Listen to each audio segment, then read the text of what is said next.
I'm going to be showing you how to bring your couches back to life. Clearly see that this area right here is where most of the weight is when people sit down, versus that right there, that's nice and fluffy still.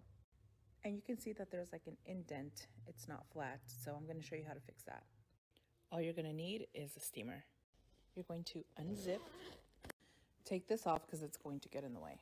Watch this really close. You're going to get the steamer, put it against there, and then run it down like this. Push it in. Look at that difference already. From this to that. This is the before, and then this one is after. Here's a better look at the before and then after. The white part doesn't need a lot of pressure. All you have to do is put it close by it, and as soon as the heat hits it, it fluffs up. So I just learned about this and it blew my mind. You see my dirty pan, so that's the product I used. You want to cover it very thick on every inch of the pan. And if you don't have dirty pans like this, I guess I'm just fucking gross. So you want to cover it every inch, super thick. You want to let this sit. Normally you want to wait until you see it turn brown like that. You can let it sit for 8 hours plus. I was too impatient and I wanted to wipe it off after about an hour. So I recovered it after this, but I just wanted to show you everything it takes off. This makes it look like a brand new pan. Where have I been? How did I not know this? Try it. Little details are everything. Instead of doing this, try this. Here's a few ways I like to go above and beyond in my clients' houses. I could leave the blankets like this, but why not? Roll them. Look how beautiful. Bathroom was already clean, but I want to do that extra little va-va-voom oom. So punch the roll. These guys always are overlooked and always in need of a clean. And look how gorgeous they clean up. Plus, clients get tickled when they notice that you clean stuff like that. Office was already clean, but looking a little messy with that board. So boom. Same thing with these guys. Gorgeous.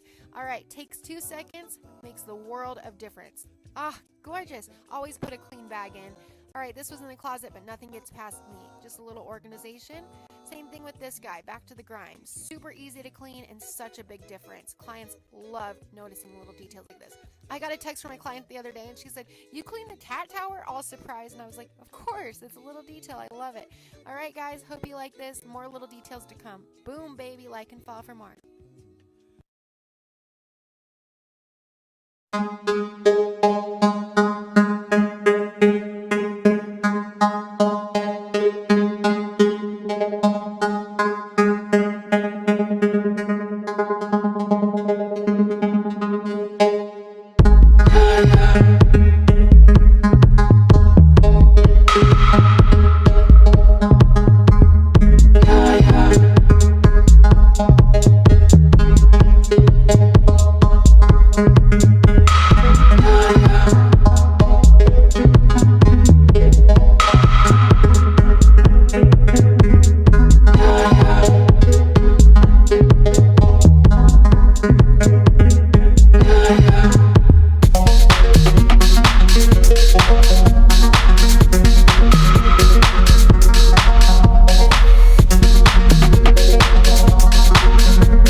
gonna call this things that I wish people taught me before I was 30.